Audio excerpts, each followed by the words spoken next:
And there we go. And good afternoon. Welcome everybody to episode. This is episode 9 of our afternoon coffee and conversations. And Blair Brewer is with me today, and we're going to be talking about an abortion she had and how her mind changed and she came to regret it. And I'd like to invite you, if you're on the YouTube channel, to go ahead and subscribe to the channel, and then hit the notification bell so you'll be notified when content is added to the channel. And this is National Adoption Month as we are finishing up National Adoption Month. We got a couple more days, and my next episode tomorrow will feature a Home for Jolie, which is helps people to come up with the funds for adoption because it can be kind of expensive. In the meantime, I also am an ambassador now for 7 Weeks Coffee, and if you will go and place your first order, you can get 10% off on that by entering code Cordal 2013. That's just my last name at checkout. And they'll get 10% off your first order. 7 Weeks Coffee. How did it get its name, you ask? Well, I'm glad you asked. At 7 weeks, the human embryo is about the size of a coffee bean, and they have given over $1 million to about 1,000 pro-life agencies and organizations around the country. So you'll drink coffee, save a life with 7 Weeks Coffee. And as I said, subscribe to the channel, comment on these videos, like them, share them. Check out my Patreon page to help support the ministry here. And then I have articles on Substack. Just put one up day before yesterday that deals with our subject we're looking at today. And give these videos a thumbs up.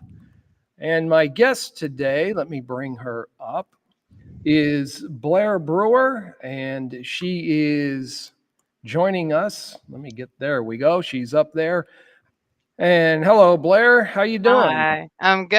How are you? Oh, I'm doing well, thanks. Just fighting my usual battle with electronics. It's a never-ending war with me. But if you would give us just a quick bio to the audience and introduce yourself. Okay, my name is Blair. I am born and raised in Middle Tennessee, a little bit outside of Nashville. Um, I am a wife to my husband Tyler of 18 years, and we have three beautiful children. Journey is almost 16. River is 9 and Remy is 8.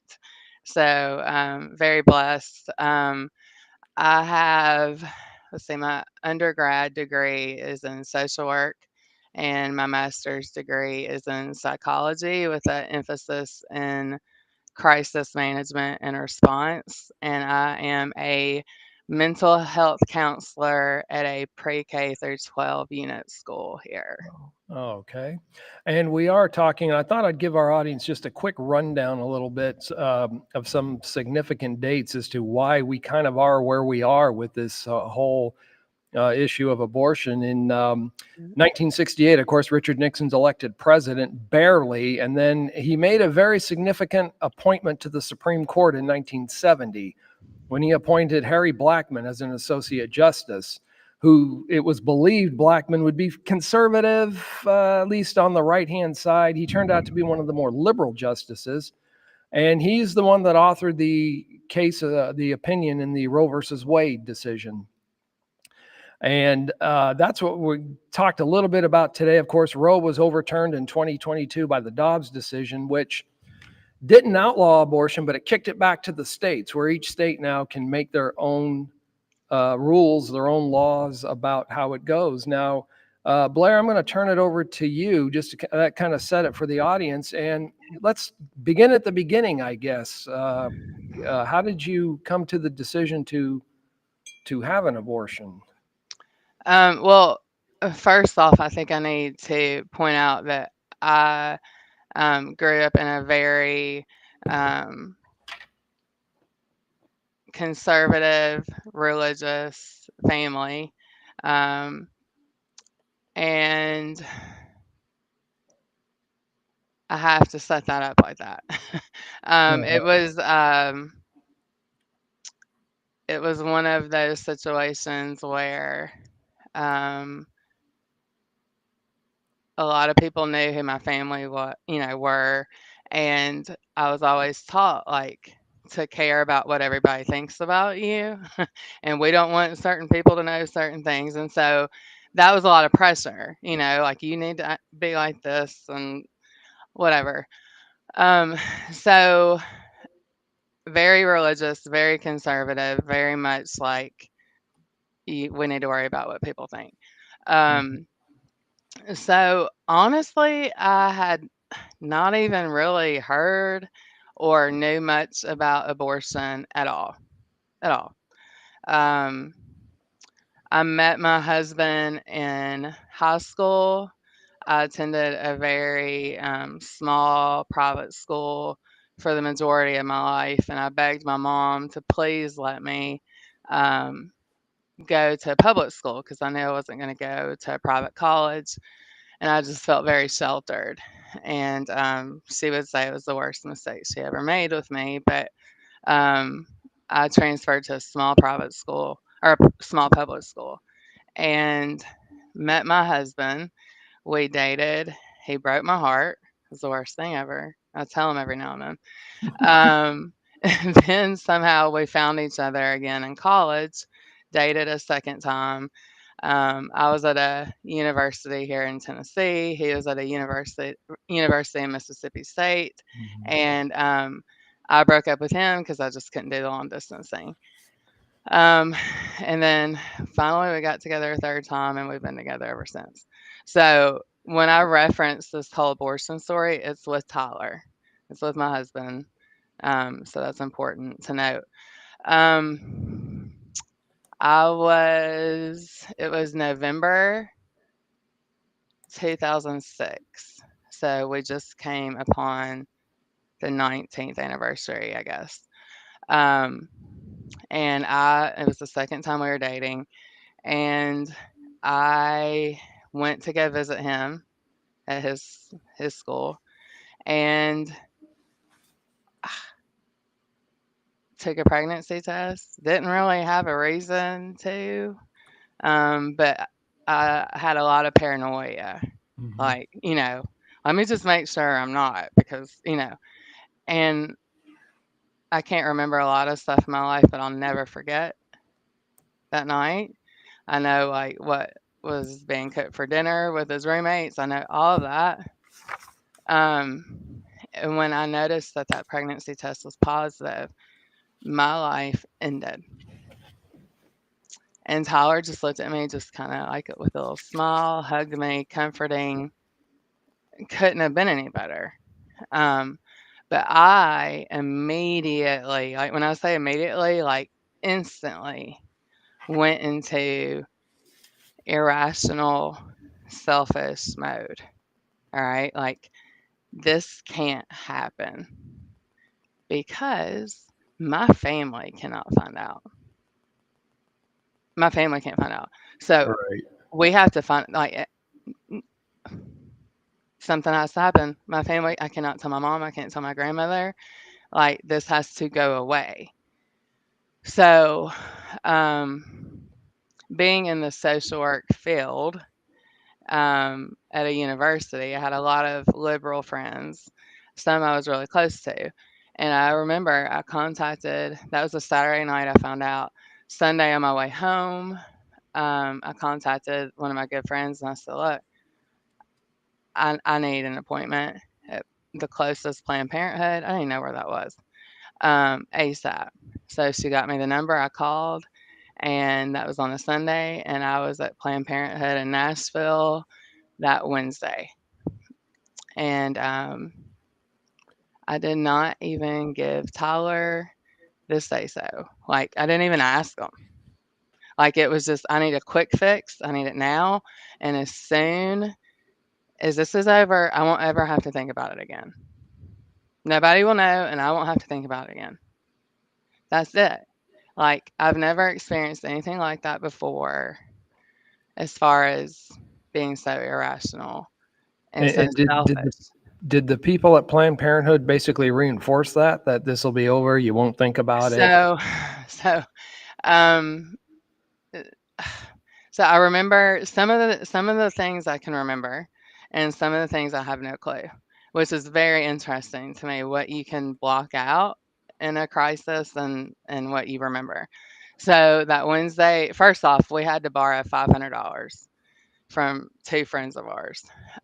So I walked in there with $500 cash, And I remember that they took that pretty quickly. Like it was like, sign in, okay, 500. Um, and this is kind of where I get a little emotional, even though I've talked about it so much. Um, I remember they asked me if I wanted the strong medication before the procedure, and I said no because it was on a Wednesday, and I needed Right. to be at Bible study Wednesday night. Because if my mom called and said, "Blair, did you go to church tonight?" I couldn't lie to her. Mm-hmm. So I said, "No, I can't have the medication. I have to be able to drive home as soon as this is over." So I didn't take the medication. I ended up going into a room, and at that time, they did not have to show you ultrasound. They did not have to tell you how far along you were. I'm estimating I was 5 to 7 weeks. Okay. Estimate. I'll never know for sure. Um, so I I mean, this is the truth. You hear it like laying on a cold table.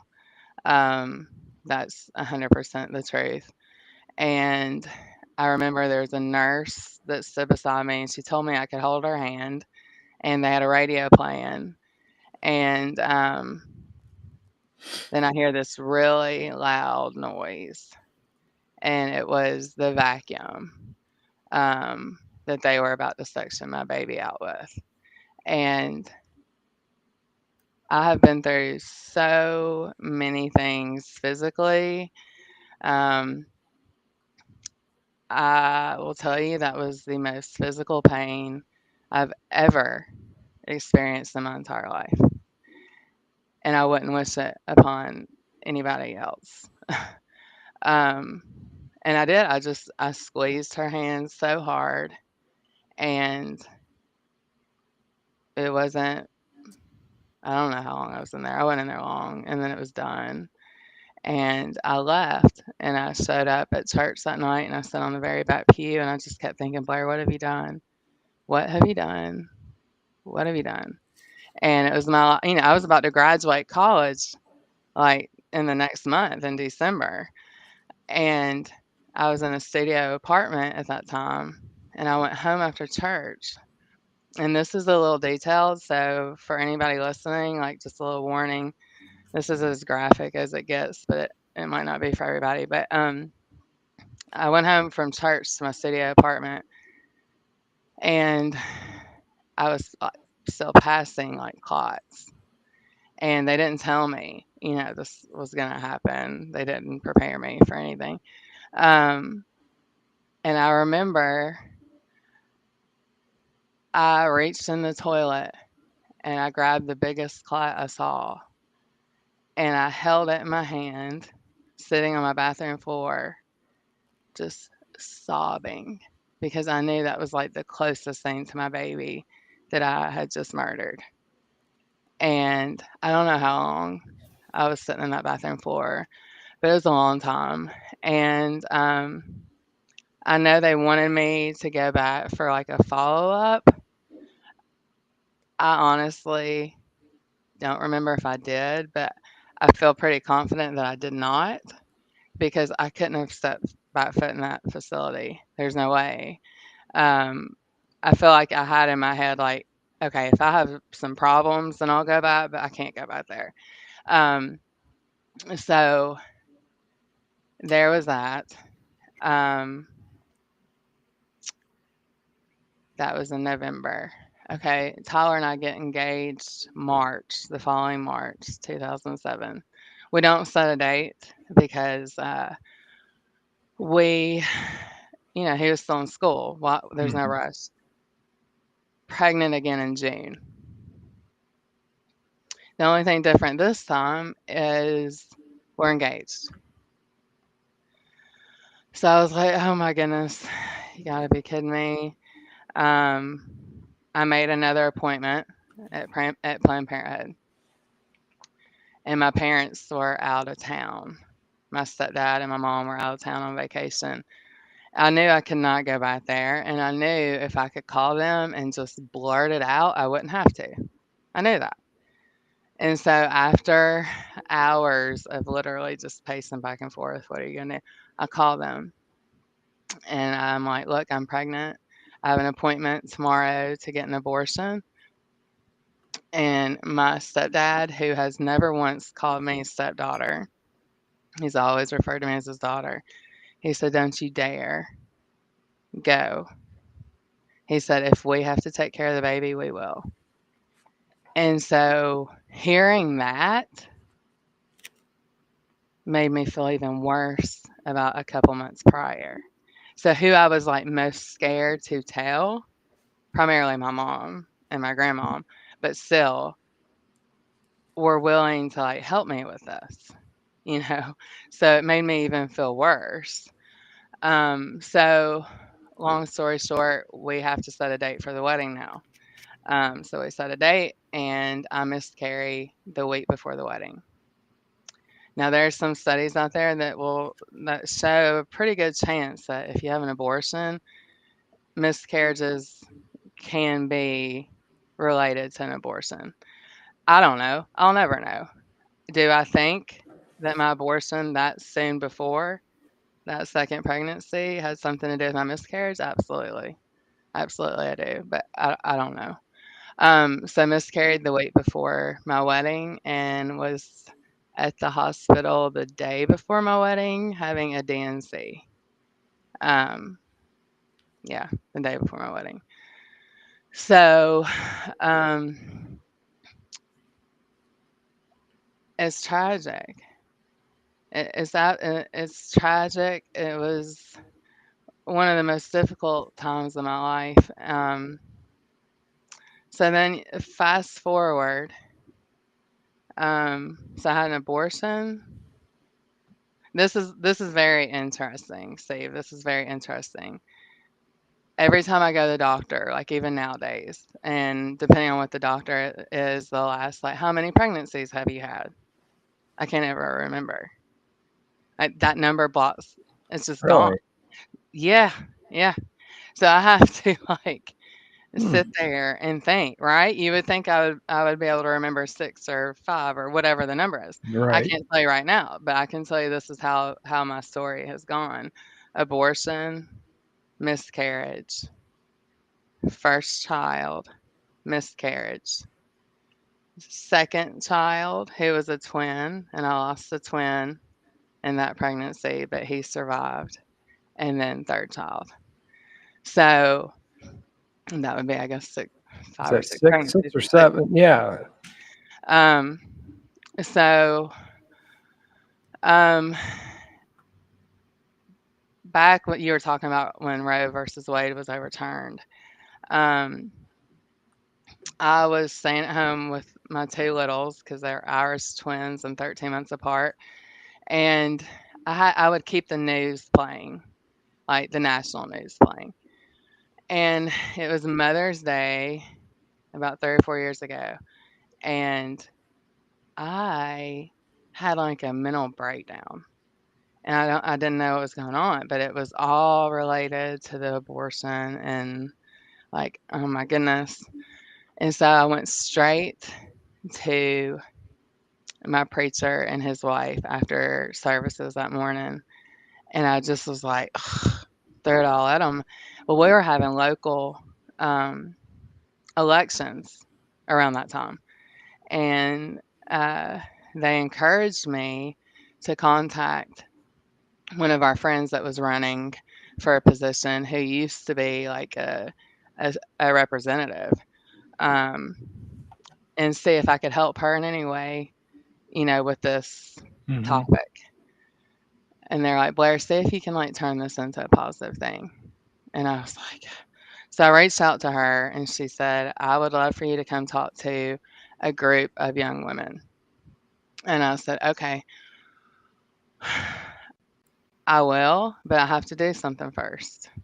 I have to tell my mom. Because this, being a small town and stuff, like, Oh, I cannot yeah. mom still doesn't know about the abortion.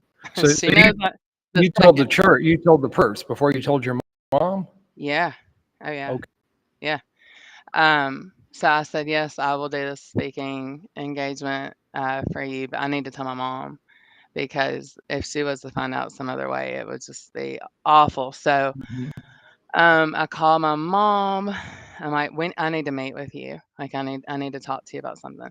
Well, she starts freaking out. She's like, just tell me, Blair. And I'm like, Mom, this is not a over the phone conversation, blah, blah. She's like, tell me. And so I just like yelled it out. I was like, I had an abortion. I had an abortion before we got married. And bless her heart, she was confused Mhm. as she should have been. She said, "You didn't miscarry?" And I said, "Yes, ma'am, I did." I'm talking about a couple months before that. Before I Mhm. graduated college, I had an abortion. And it was because I was too scared to tell any of y'all that I was pregnant. And then to have seen like how much you supported me no matter what with the second pregnancy made me feel 10 times worse. Now, please know, Mom, you are not at fault. Like, I don't want you to think I'm blaming you. It was all my choice. It was Mhm. all my choice. I was looking for a quick fix. And once I was able to tell her that 16-year-old secret, Mhm. I can't explain what a relief that was. Just to have that off of me was, and then I was, over those 16 years, I was going to preacher after preacher asking for prayers and pray. But the bottom line is like, I could not grasp how can God forgive me for doing this? Like, this is the worst sin there is. I committed murder. So I couldn't comprehend Mhm. how can he forgive me? So once I was able to share with my mom and tell her, like, look, my goal with this, Mom, is to make the worst mistake I ever made into something positive. I don't know what that's going to look like, but I'm going to try my darndest to do something positive with it. And after we hung up, I told her, I was like, I already have a speaking engagement like lined up. She was sending me Bible verses and she became like my biggest supporter. And meant the world to me. And she's very proud of me now, like after the last 3 years of doing this. And but it's still, you know, a couple of years or not too long after that, my preacher's wife asked me a question. This is a kicker. She said, Blair, have you ever asked Tyler how it impacted him, your decision you made? And then it was like, no. Why, Steve? Because it was still all about me for 16 years. He Right. didn't lose a baby. He didn't go through the physical pain. He wasn't mourning. So the selfishness was still there without even realizing it. And so I immediately went home after she said that and I looked at him and I said, I got to ask you something. I said, did the decision I made about the baby, did it negatively affect you? And see, his eyes just instantly filled with tears and just shook his head yes. All I could do was just hug him and just say, I'm so sorry.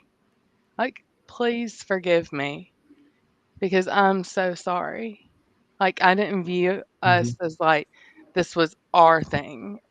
I was still selfish. I was so selfish for 16 and 17 years because it was all about me.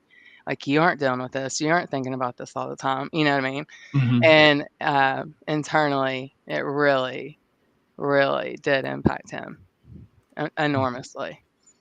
So once all that happened, I have been an open book, and it. I felt like I deserved all of my miscarriages. and I did not deserve my 3 angels. And that's still a hard one for me to, you know, kinda accept, right? Uh-huh. Well, excuse me. So when you went to make that first presentation to the group of girls, how did they? What was their reaction? Okay, so, I don't know how many there were, maybe 100? Oh, that many. I was thinking, Yeah, maybe a no, group of 20 it or was something like that. no, it was a good amount. Um,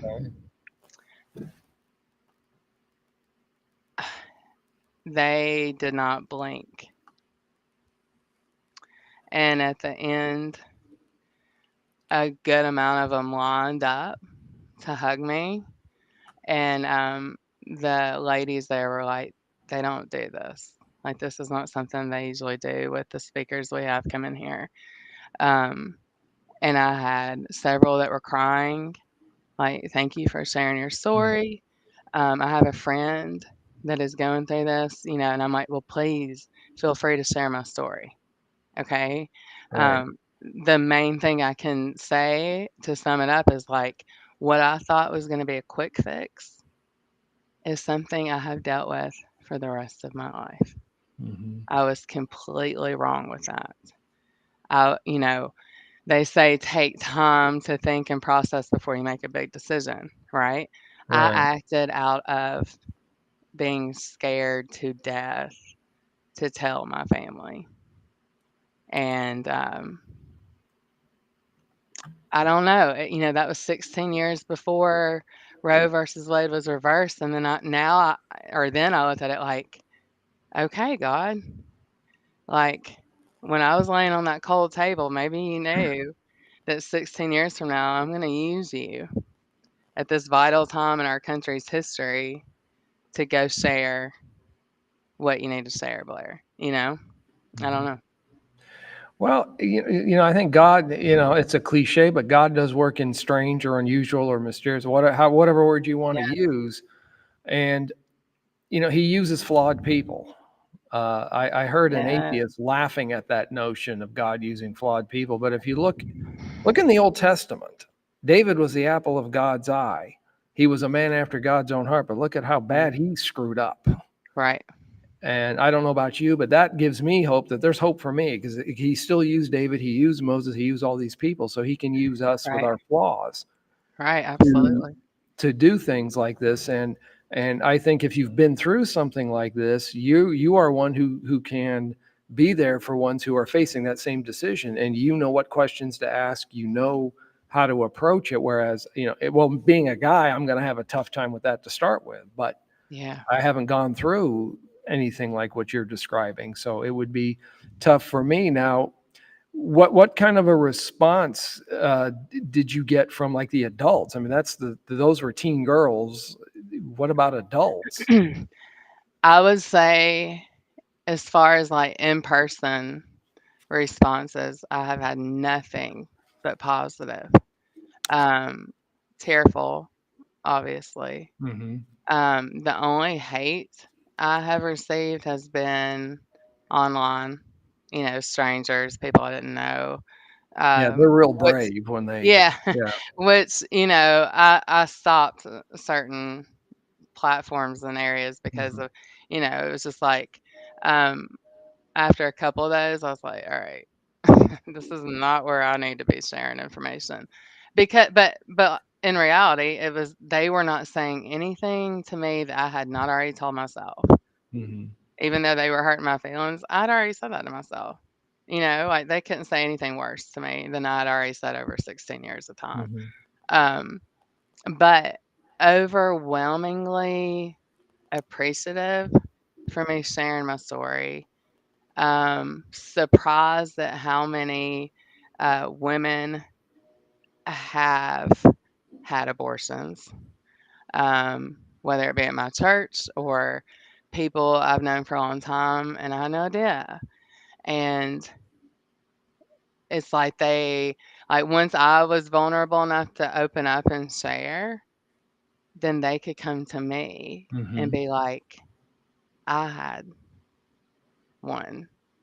in the 60s or, whatever. Hmm. And then I was like, "Oh my gosh, like, there's a lot more than I'm not the only one." It was a shocker because I thought I was, but Hmm. there are a lot more than we realize who have dealt with this Well, at and I some point. suppose you feel like you're alone. I'm the only one that's ever done this. But then when you do publicly say, well, I had an abortion or I did this, did that, I had too have been surprised when a person confesses that whatever sin or wrongdoing or whatever you want to call it, there's always someone who says, you know what, I had to deal with that too. There's Yes. always someone, so you're not alone. It's just Yeah. we're afraid to talk about it. Yeah. Um, Yes.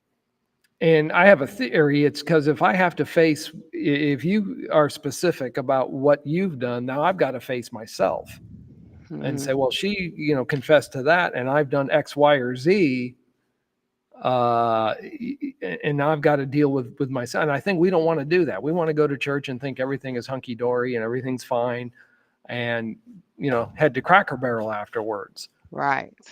and Right. not deal with some real issues. And Right. and that gets us off in a whole nother tangent about the church and why churches are not being as successful or going like they are. It's another discussion, I think, for another time. But another question that I thought of, I read your article a couple of times that you had, and I'm going to Mhm. link to it when we're finished here. Yeah.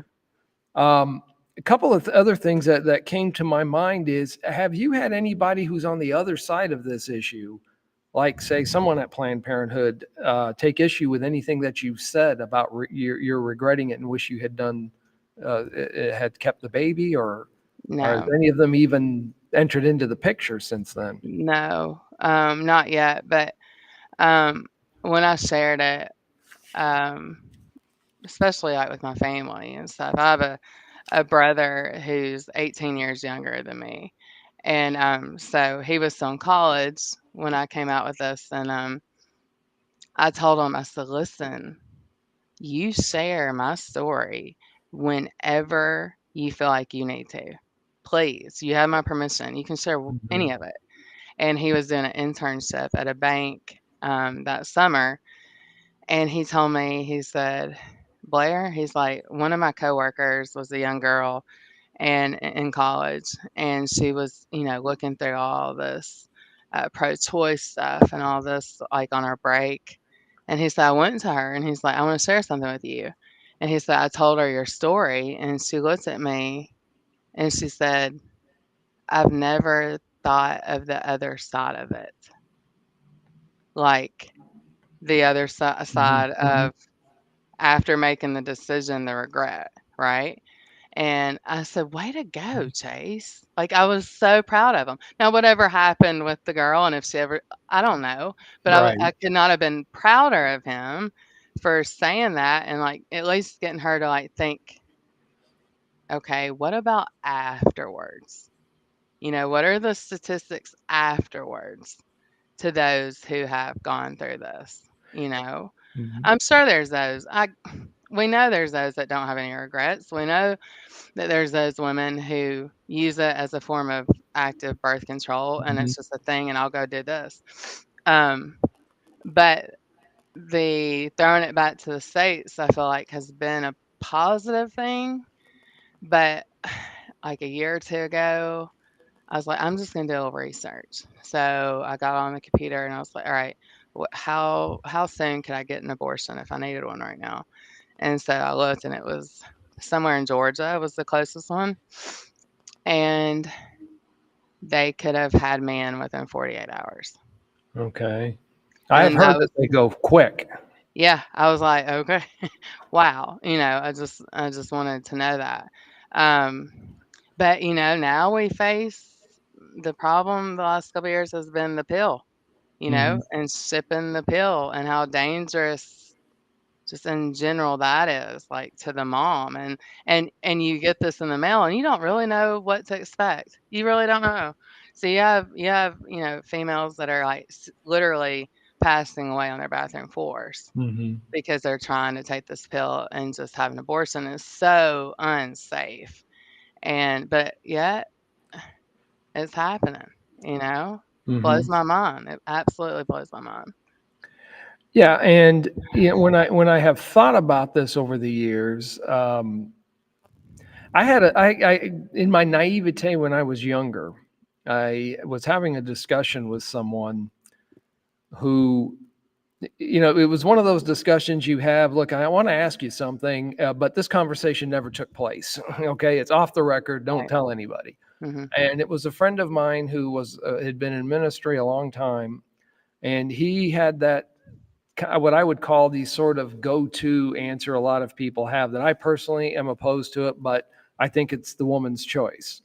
Mm. And that was his position. And so I went through. He had a son that just graduated high school. His starting tight end on the football team, baseball player. Real uh, real healthy kid. And I asked him some questions, and one of the questions I asked him was, let's just say your son was born at noon. I said, at 11:55 a.m., is he any less of a human than he is at noon? Mhm. I said, the only difference I see is he's still in the womb. And I brought up some other things, and he said, nobody's ever put it to me that logically before. Mm. Now, we never talked about it again. I don't know if it changed his mind or what, Mhm.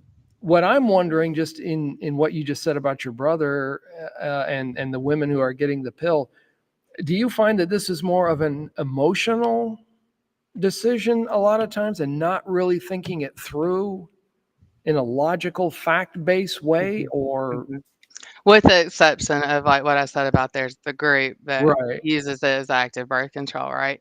Um, yeah, I mean, I can only speak I acted out of fear, and like I said, like, within 48 hours, I was at 72 hours, I was at a clinic, like, there Mhm, you could not have changed my mind. mhm, There was no, like, "This is it." mhm, So, I would like to think that, some women have changed their mind after actually I didn't give my time like, give myself a chance to process. mhm, I didn't.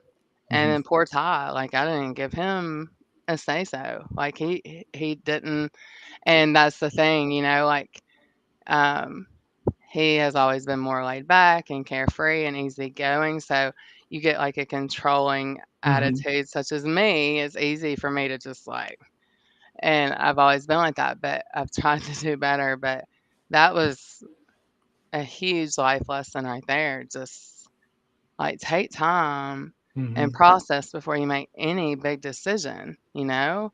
And then, like, how bad even, like, worse I felt after I found out how supportive my mhm, family would have been. Now, mind you, my 85-year-old grandmother still does not know. And my mother and I decided that's best she doesn't. It's not gonna do her right. any good, you know what I mean? Yeah, I get So that. yeah, we just decided I mean, there's no way she'll find out she's in another city, but, it wouldn't do her any good. So, but, I have a almost 16-year-old daughter, and I had a talk with her shortly after I decided, "Okay, I'm gonna come out with this and share this. I need to talk to her." Mhm, And, she was about 13 at the time, and just tears just rolled down her face. And I said, "Journey, like, I'm so sorry, mhm, but I need you to learn from mommy's mistakes, right? Like, I'm sharing this with you so you can learn a lesson from what I define as the worst mistake I ever made. This is not me giving you permission to go do it and then come back and think, "Okay, well, I did it too." That's yeah. not what this is. This is, I want you to learn a lesson in this. That's why I'm being vulnerable and sharing this with you.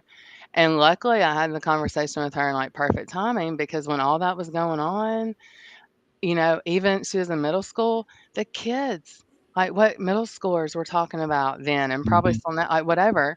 I mean, she had a conversation with another girl in school about pro-choice, and Journey was able to like defend her stance. mhm, And I was so proud of her, and I was just like, way to go. Um, I understand if you don't want to share your mom's done this, I get it. mhm, But I felt like I had age appropriate conversation with her about it. And about 2 years ago, I was invited by James Caldwell, you know. Heard the name. Yes, he's in Costa Rica. He's a missionary in Costa Rica. He invited me to come speak to a group there, and Tyler, Journey, and I went. At the last minute, they were doing a like gospel meeting kind of type thing on our bodies. Um, and I'm trying to think what it was called. Um, just about how to present our bodies pure in the Hmm. sight of God.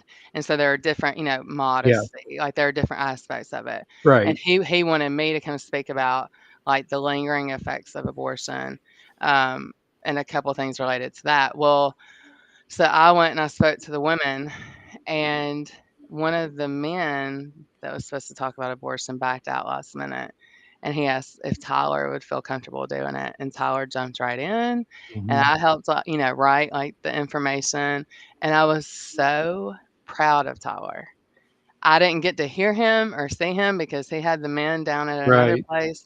But I think that was healing. There's something healing about sharing your story, no matter what your story is. I feel like I have Right. found Right. Yeah, it to be I think it healing. is. And so I could just tell after that day that like he really got a lot out of that. And then when I was done, I mean, I had women crying like all over the place, and that's not really what I was like trying to do. But then they would just come hug me and thank me, and again, like, I Mhm. had this, or I thought about having this, or whatever, and then I walked to the back of the room where Journey was, and she hugged me, and she was just like, "I'm so proud of you, mom." And, like, that was like, "Alright, sister, let's keep it going." You know what I mean? Mhm. Is that the only time your husband has given a public talk It about it? is. That was a question I was gonna ask, was if he went on Yes, any of these talks, and because I do think it's important, for the men to know what you're yes, going through, and as well as someone like him. I have yes. seen footage of men who are begging their usually it's a girlfriend, to not have an abortion while they're going Mhm, into the clinic, and they're being mhm. the man is being pushed away Yes, by somebody, Planned Parenthood or whoever it is. And a lot of times, and I do know that sometimes men walk away. There's the irresponsible elements there too. But I do know there are men who want to have the child and have even offered, "Hey, I'll take it off your hand. I will raise it myself. You don't even have to be around." And yet, yeah, still, there's that whole uh, issue there. Now, one of the things that we kind of touched on a little bit before we went on air was and one of the things that kind of bothers me about this is the whole thing where I see the goalposts constantly moving. mhm. We had talked about in the beginning, it was the first trimester. Now we've got some that want it up to birth. Um, Now, do you see that? Is that just getting where, as a society, we're becoming just so much more tolerant of it? What do we need to do to try and let people know this is still a human life, even though it's still not born? What are we? I mean, my personal opinion is it's common sense, you know, and the people who are pro-choice in regards to abortion, I feel like are going to just make up whatever they want to make up in their head to make it sound somewhat like it makes sense. And, you know, the way I view it is we all have a story, Mhm. okay? We all have a story. Our stories are different. You know, my story might be shorter than your story, but one thing we have in common is all of our stories start at conception. Okay. It does not matter if it's me or if it's a champion riding horse. You know what I mean? Who, you know, like Yeah. every living being starts at conception, and that's it. And that's what I mean, that's where our stories begin. And you can argue it if you want, but the heart beats when it beats. It is formed like the DNA is formed at conception. Hmm.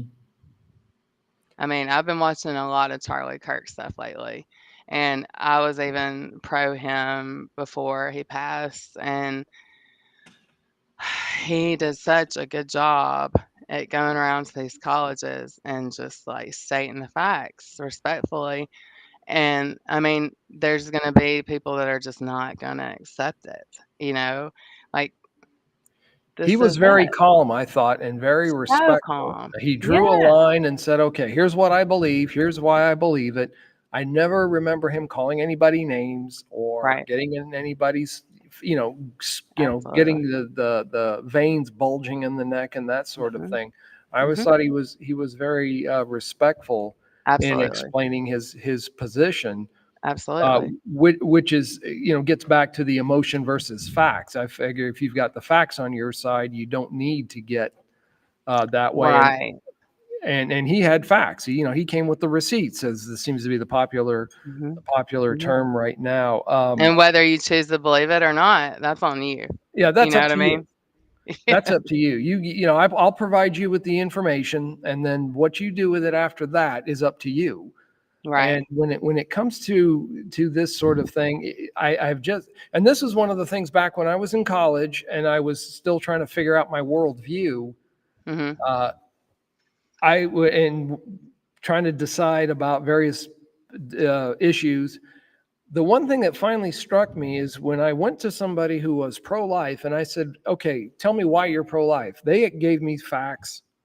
They gave me medical as well as scripture if they were Christians. But when I went to the other side, I got a lot of slogans: "My body, my choice." Hmm.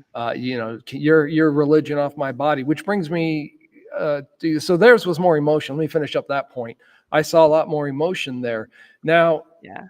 and when I see the Planned Parenthood side, the pro-abortion side, they always seem to bring the religion into it, even more than what I do. And do you use a lot of scripture when you are discussing this, or do you go more with the medical, the science behind it?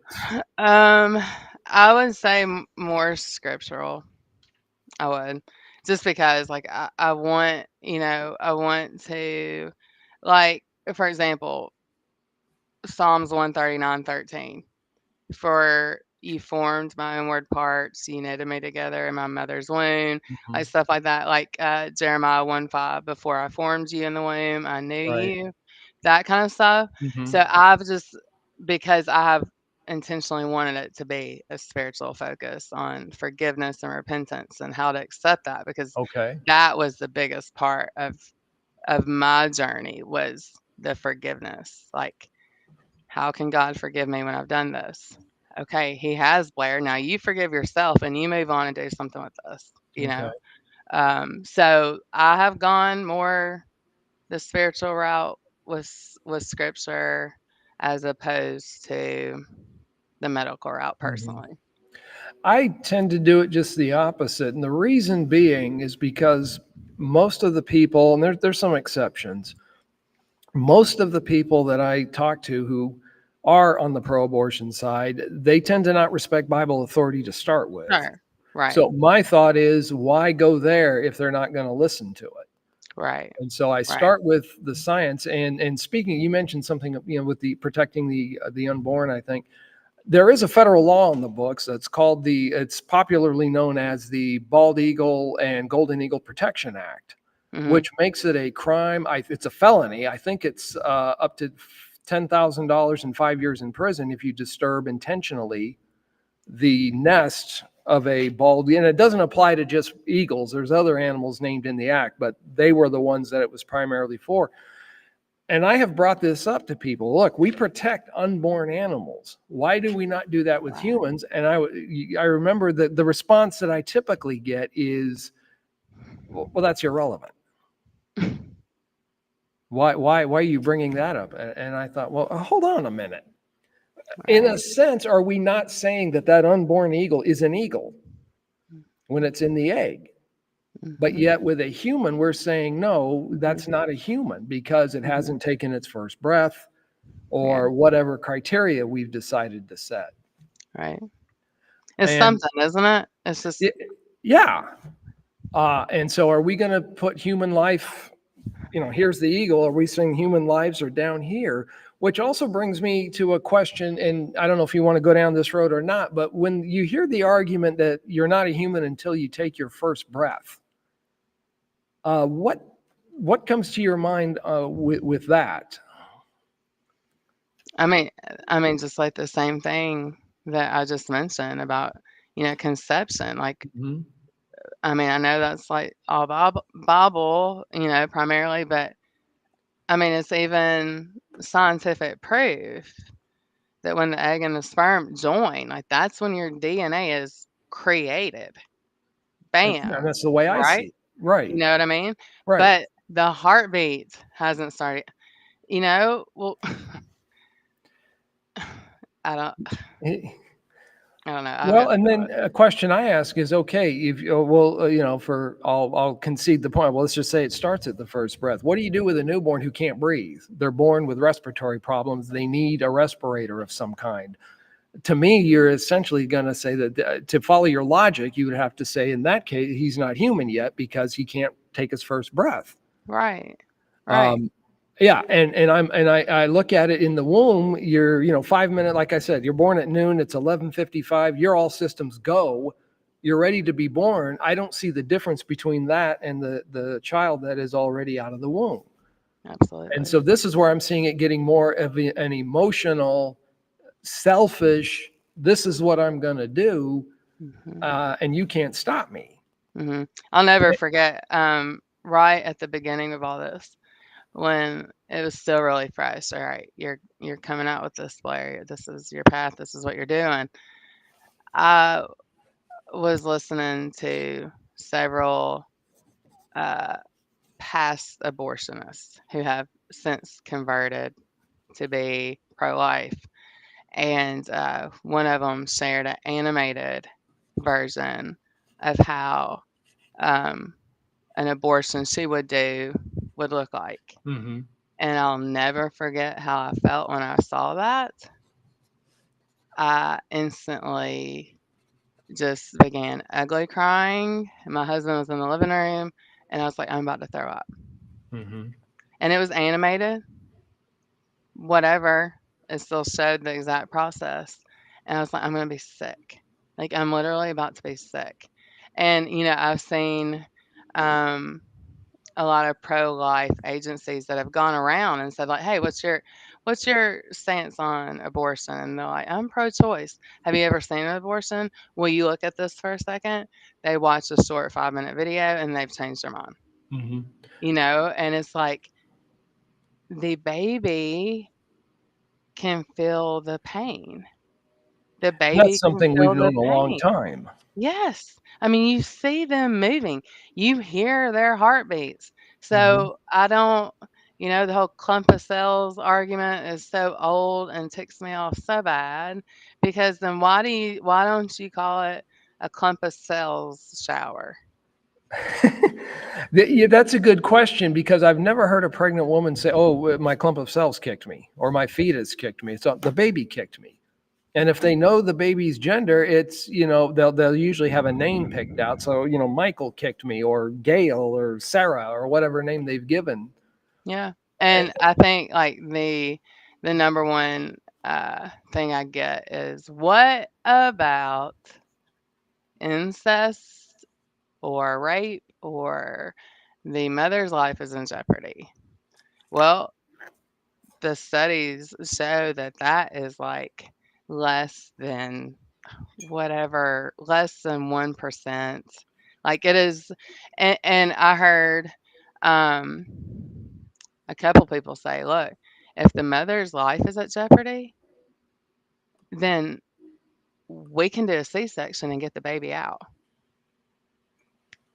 like that. We can have a Hmm. C-section done within this amount of time and get the baby out. Right. And if the So. baby survives, the baby survives. If it doesn't, it doesn't.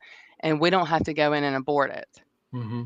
You know what I mean? It's Mhm. safer to actually do that, Well, right? and bringing up the rape incest, I did a little reading on that, and Mhm. it's a little higher than I thought it was, but Mhm. and this is from the Journal of the American Medical Association. Uh-huh. I actually looked up. I wanted to see what the Guttmacher Institute said, and for those who don't know, Guttmacher is the research arm of Planned Parenthood, Right. but I couldn't find any statistics on rape or incest on their site. But according to the Journal of the American Medical Association, and this is, when did this come out? 2024. So this is last year, which is probably about the most recent. Right. January of 2024. So that's probably the most recent statistics you're going to get right now, and it's at 2.7% Mhm. of pregnancies or of abortions are caused by rape or incest. So it's way down. It's a little higher than I thought it was. Yeah. Yeah. But to hear Planned Parenthood tell it, it almost sounds like it's about every second or third And it's not. pregnancy. And then they do the thing of, which I mean, I really like this, but again, another thing Charlie would do, or Abby Johnson, who I'm friends with, who's amazing, um, is you hold up a couple pictures. Which one Mhm. was conceived by rape? Mhm. You can't tell. Right. Okay. Well, aren't they deserve, like, don't they deserve Mhm. life? You And then that's where I think adoption comes in Mhm. perfectly, right? But that's my personal opinion. It's Right. unfortunate. I'm not wishing rape or incest or any of this to happen to Right. anybody. Yeah, nobody does. But when it comes to, and then when it comes to it, my wife is adopted, our daughter is adopted.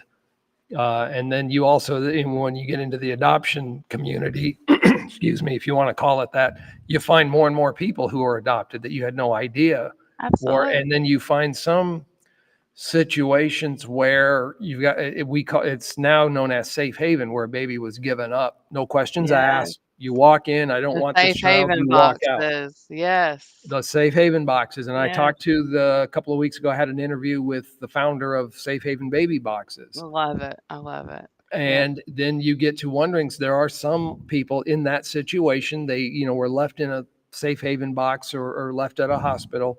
Some of them believe that that's how they were conceived, or it's possible. They don't know. There's no way of knowing. They Right. will probably win the lottery on the first chance. They have a better chance at that than ever finding out, Right. what their story is. And Right. so I've wondered sometimes about those situations. Sure. And there's another, I don't know if you've heard this, but there was another one I heard years ago in the early 90s. This statistic here, and I've kicked it around several years. When Roe versus Wade was passed, it was 1973. So you Mhm. fast forward, say, 16 or 18 years, that would put you into the early to mid 90s. A lot of those babies that were aborted would have been entering the workforce at that time, which means you've got a bunch of tax. This is an economic argument. You would have Okay. had a bunch of taxpayers, entrepreneurs, and whatever else who would have been paying into the system that are not doing it. And how could we be different economically if Right. they, I mean, granted, some might have been in poverty and that, but here again, on the emotional side, we talk about, oh, they're going to be raised in poverty, have a bad life. How do you know? Uh, I've known people who were born into families that were above average means that had terrible lives, or Sure. adopted into family, and they had lives that Sure. were worse than somebody in the hood. Sure. So you don't know what direction they're going to take. That's speculation. Mhm. And so I've thought about that. And since then, now it's been 50 years since Roe v. Wade, a little more than that. And how many workers would we have had Right. in the workforce? And there was a cartoon where someone is asking God, why haven't you cured cancer, God, or sent someone to cure AIDS or this disease or that? And God comes back and says, I sent them, but you aborted them. And so I've thought about that too, that Mm. how, That's where deep. would we be? I mean, there's no way of knowing. I get that. There's no way of having, without a parallel universe, there's no way to Mhm. have an answer to that. Mhm. But I have wondered that.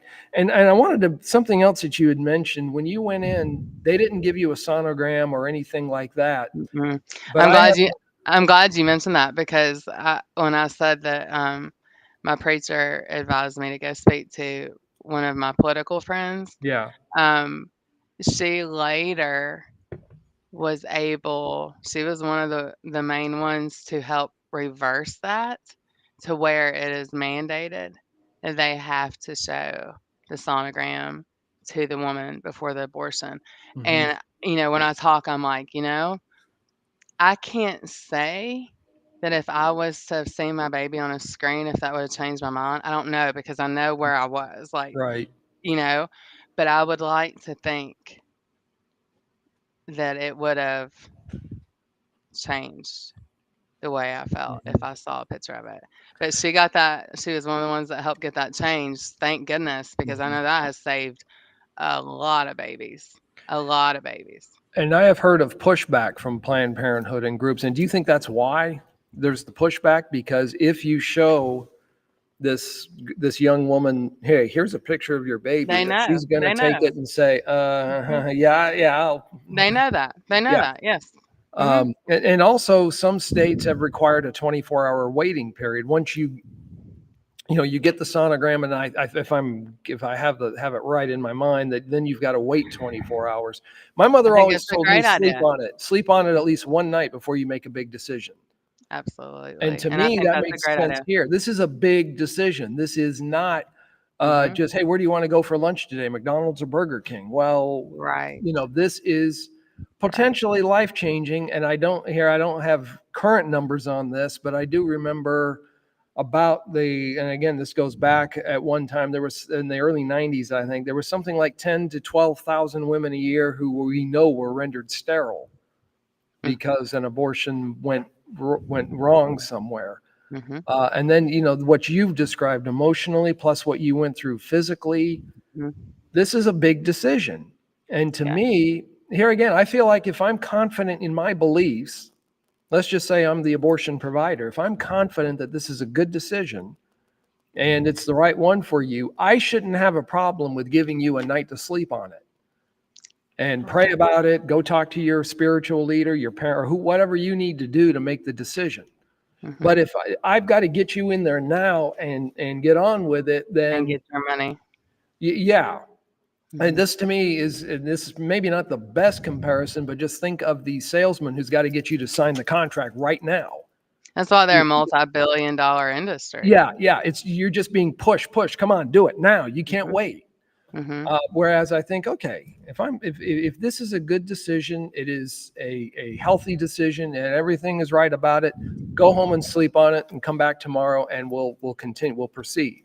Mhm. But they don't No, want they know if they show you the sonogram that, chances are she's gonna walk out.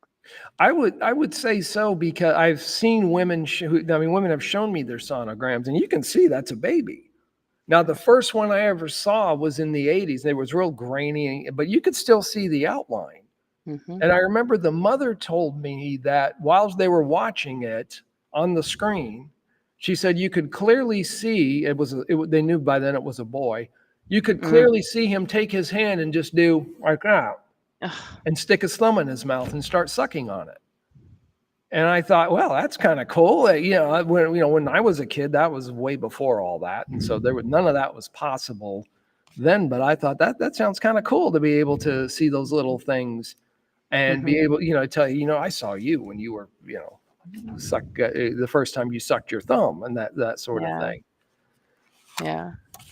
So, is there anything else? I appreciate your time, and is there anything else you'd like to say to our audience? Because I'm looking at it, we had several people in and out here watching this, and anything I else you just want to say? I know, this is primarily for, um, pro-adoption, and I'm absolutely pro-adoption. I know people who have done international adoptions, who've done domestic adoptions. I have had people come to me, multiple people come to me in the last 3 years since doing this, and they're like, "We wanna adopt."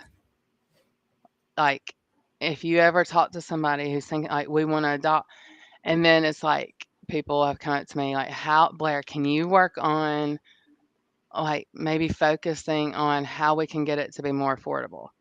And I'm like, okay, like I get it. Like Mhm.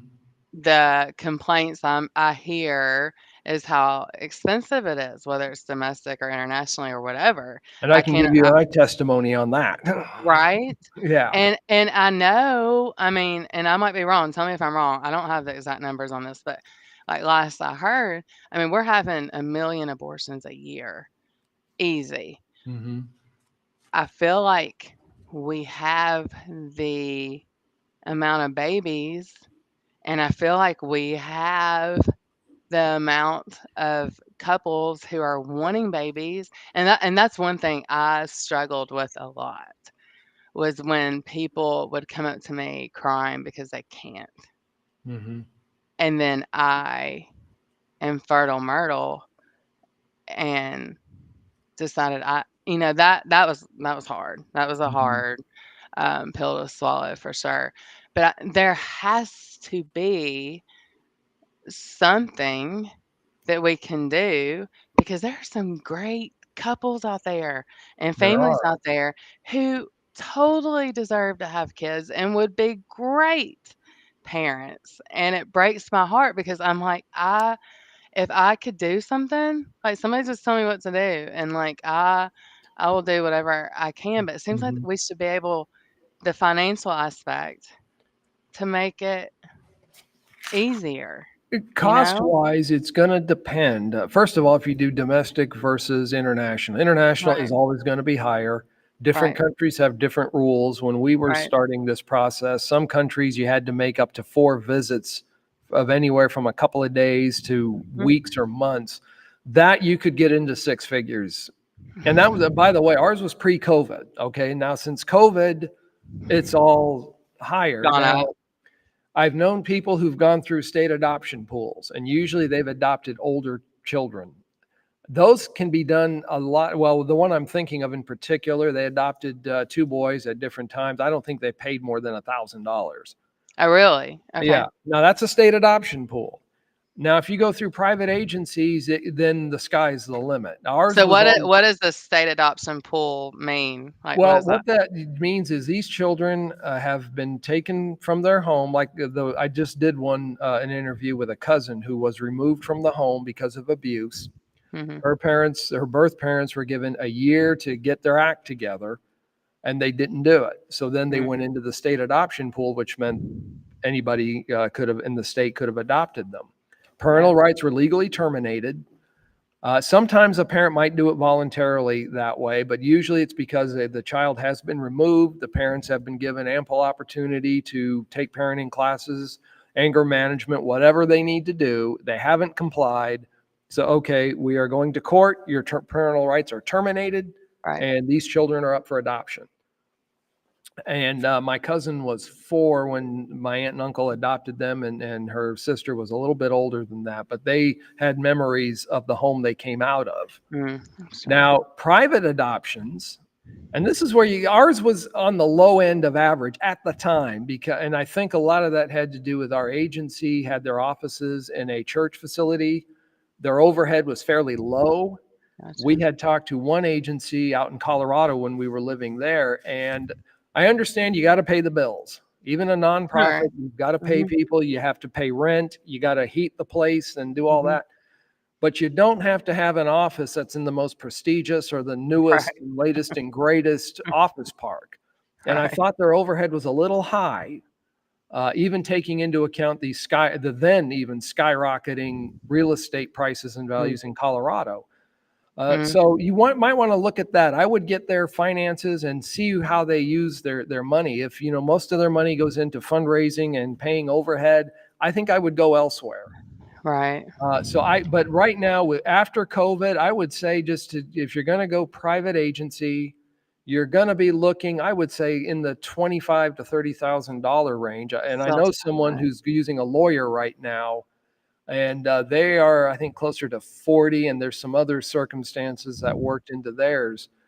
And this is where, and I'm not giving tax advice, so don't anybody go and say that Cordell said to do this or do that. But if you are adopting, talk to your tax professional about a federal tax credit, which is still there Okay. It was set to expire either late in the Obama administration or sometime early in the Trump administration, but they renewed it. But you know how Okay. Congress does. They always Right. put, we'll put this bill, this law in place for 10 years, and then it's subject to renewal. So Right. check with your tax preparer, see what tax credits there Mhm. are. And your state, your individual state may have something on the books Mhm. that's possible. Right. And then tomorrow I'm going to play a pre-recorded interview with a Home for Jolie, which helps members of the Church of Christ. They're kind of narrow in their focus, but they help them finance adoptions. Dave Thomas, the founder of Wendy's, was Mhm. adopted. The Dave Thomas Foundation Yeah. will help provide Oh, funds. And cool. Okay. yeah, and there are other sources similar to that will provide either low interest loans or grants. I think a lot of them are grants, but here again, you got to do your homework, do your due Right. diligence. Don't Right. take my And word each for it. state's different, I'm Every sure. state Yeah. is different, and that's another thing. We were living in Florida and we adopted in Florida. But if you are, say, in Illinois, where I am now, and a baby in Florida, it can still be done, but it gets a Right. little complicated then. Right. Is the most expensive part the legal aspect, I guess? It depends, because here again, it is customary in a lot of instances for the adopting family to help with medical and living expenses of the birth mother if they know the birth mother. Okay. Okay. Our situation, we were expecting to be picked out by a birth mother. We had made a little book telling about our family Right. history and Mhm. all that. And we were at church one Sunday, and somebody asked my wife, "Well, how's your adoption going?" She said, "Oh, it's going to be a while, before someone Mhm. picks us out and all that." We got home. I took a bike ride, came home, got a quick shower, and I'm getting out, and I hear her phone ring, and she's coming down the hall. Long story short, it was our adoption agency saying they had a baby for us. She was born Friday. They called us Sunday. We picked her up Tuesday. Bam, bam, bam. That's how it happened. Wow. And whereas most people, if a birth mother picks them out, they talk, they agree this is going to work, and then you go through the pregnancy with them. And Right. that a lot of time they will help with medical and that sort of thing. Right. So, here again, the It sky's the limit. depends on, like, where how old the Yeah. baby is and if they're Yeah. born or Now, a not. lot of times birth mothers are going to be on Medicaid. Right. And so Medicaid will take care of a lot of that, private insurance, Yeah. or the birth family will help out. So we didn't have to pay any of that. We just had to pay the fees to the agency. And remember, they've got to pay the bills too, just like the rest of us. So Mhm. this is where, again, I would say do your due diligence and Mhm. see where their money goes and how they use it, and look at their expenses. And if they're putting it into raising money into fancy offices, Mhm. I think I would move on down the road and look somewhere else. Can I ask you, this is gonna probably sound dumb, but when you when she said they called and we have a baby, I don't even know, like, how I would I mean, I have a good idea. I'd start crying, right? Like, Well, how do you process that, you know? well, my wife had, excuse me, she had written it on the back of an envelope, and she just wrote single word. There were no complete sentences. Baby, girl, and Amelia's black, so baby, girl, black. And so I'm processing, what is this? What? And so it took a minute for it to sink in. And then they said, well, if you think you're ready, and we had everything ready except a little cosmetic work in the nursery. We had an under the sea theme because we Mhm. tried to be gender neutral about it. Sure.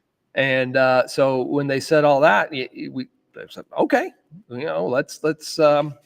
The only thing was we did have to ask family for a little bit of help so we could finish off the Sure. financial end of it. Mhm. And then we went down. We were living in North Florida. We had to go down to Gainesville to the office there and sign all the paperwork. And she spent 4 days, again, making this story as short as I can. She spent 4 days with a foster family in Orlando, Mhm. and we still stay in touch with them. Mhm. That's her family too, in a sense, because we'll probably never know who the birth mother wanted everything anonymous, quiet at her request. So, Right. Right. um, Which and, is and the respectable. I mean, yeah. Mhm. And one thing that does come up here, and this is anyone who's considering placing a child for adoption, let me just give you this as food for thought. Give some information about the heredity, because we know nothing. Right. She's black, so there are some things like high blood pressure and things Mhm. like that we know are more common in people of African descent than others. So, okay, we know to Mhm. watch for that, but we don't know allergies. In my family, I know there are things like heart disease that run, so I got to watch Right. that. But it would be helpful to know just basic heredity information if there's any diseases, anything that Mhm. runs in the family that Right. could be passed on, Alzheimer's or Parkinson's or anything like that that could be passed on. All that Mhm. is helpful and good to know Yeah. ahead of time. So if you And do what have, a gift, though. It's like yeah, a gift, to the baby, but then a gift to the parents who are wanting to mhm. adopt, like what an amazing thing. It Amazing. is, and I thank the Lord that this whoever she was, that she put her child up for adoption, and she landed with her. Now Yes. she's 12 years old now. She'll be Oh, 13 next year, so we've already got the teenager part started there on. we go. Yeah. Yeah, yeah, I say she's an overachiever. She hit the terrible twos at about 18 months. But she's been good. She's a AB student, very smart. Awesome. She played a chess game, her first chess game against my brother a few years ago. And I just remember they got the board set up. He made a move, and then she made a move. And I just remember him saying, interesting first move. And I thought, all right, this isn't going to be a cakewalk. He beat her, but it took him a lot longer. He Right. said she knows what she's doing. She's thinking ahead. And but it took him. It was not a cakewalk for him at all. Well, So she's as we're gonna be something someday Oh, for sure. she at one time wanted to be an architect. And so I'm trying to encourage Okay. that. That's a Yeah, great thing to want to be. absolutely. Um, Awesome. it is, yeah, it is. Any closing remarks you'd like to give to the audience? No, I'm just grateful for the invitation, and, I mean, I'm always available if anybody ever needs to talk about anything, especially, I try to just, like I don't give, like, my cell phone number out to everybody, but, um, Do you have a yeah. website or anything that people can go No, to? I'm comfortable with my email. Okay. I can give you my email, but, because, like, I am 100% open to talking to, like I mean, like, my work is crisis, you know what I mean? Like, if there's a student in crisis, I'm there. Um, so if there were ever a time where a woman was contemplating this decision, like, I would love nothing more than the opportunity to talk to her for sure. So, yeah, I'm grateful for you asking me to do this, and if I can help anybody in any way, I'm here for sure. Yeah, and I would say anyone who's in that situation, do get help. Do reach out to a Yes, crisis pregnancy center.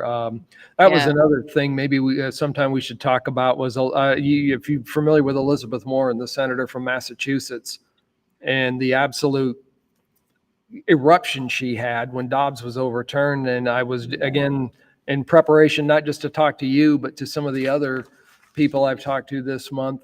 She was wanting after these crisis pregnancy centers, accusing them of torturing young women who come to them.